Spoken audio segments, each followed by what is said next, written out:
నమస్తే, welcome to KK news. నేను Sridevi. AP assembly సమావేశాలకు ప్రభుత్వం కసరత్తు చేస్తుంది. ఈ నెల 22 నుంచి సమావేశాలు ప్రారంభించే అవకాశం ఉంది. ఇక 5 రోజుల పాటు సభను నిర్వహించనున్నట్లు తెలుస్తోంది. తొలి రోజు ఉభయ సభలను ఉద్దేశించి గవర్నర్ జస్టిస్ అబ్దుల్ నజీర్ ప్రసంగిస్తారు. అనంతరం గవర్నర్ ప్రసంగంపై చర్చ, ధన్యవాదాల తీర్మానాన్ని ప్రవేశపెట్టనున్నారు. ఇక కొత్త ప్రభుత్వం రాష్ట్ర ఆర్థిక పరిస్థితిపై సమీక్షించి బడ్జెట్ ప్రవేశపెట్టనున్నట్లు తెలుస్తోంది. అయితే పూర్తి స్థాయి బడ్జెట్ ప్రవేశపెట్టేందుకు సమయం లేకపోవడంతో 3 నెలలకు సంబంధించి తాత్కాలిక బడ్జెట్ను ప్రవేశపెట్టనున్నట్లు సమాచారం.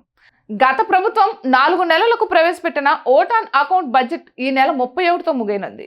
ఇక ఏపీ ప్రభుత్వం కొత్త పథకాల అమలుపై ఫోకస్ పెట్టింది.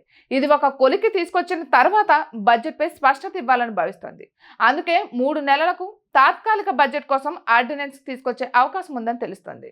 ఇక ఆర్థికంగా వెసులుబాటు, వివిధ శాఖల్లోని ఆర్థిక పరిస్థితిపై స్పష్టత వచ్చిన తర్వాత సెప్టెంబర్ నాటికి పూర్తి స్థాయి బడ్జెట్ను ప్రవేశపెట్టే ఆలోచన ఉన్నట్లు సమాచారం. ఇక ఈ ఆర్డినెన్స్ కు సంబంధించిన ప్రతిపాదనపై సీఎం ఆమోదం కోసం ఆర్థిక శాఖ ఎదురుచూస్తోంది. ఏపీలో కూటమి ప్రభుత్వం కొలువుదీరిన తర్వాత అసెంబ్లీ సమావేశాలను 2 రోజుల పాటు నిర్వహించారు. తొలి రోజు ప్రొటెం స్పీకర్గా గోరంట్ల బుచ్చి చౌదరి వ్యవహరించారు.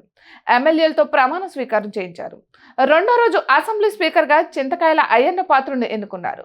అటు తర్వాత సభ వాయిదా పడింది. అయితే ఇప్పుడు బడ్జెట్ ప్రవేశపెట్టాలని ప్రభుత్వం భావిస్తుంది. ఇప్పటికే 3 శ్వేతపత్రాలను విడుదల చేశారు. కాగా ఈ సమావేశాలకు జగన్ హాజరవుతారా లేదా అన్నది చూడాలి. ఆర్థిక పరమైన అంశాలన్నీ ఓ కొలిక్కి వచ్చిన తర్వాత బడ్జెట్పై చంద్రబాబు ప్రభుత్వం ఫోకస్ పెట్టనున్నట్లు సమాచారం.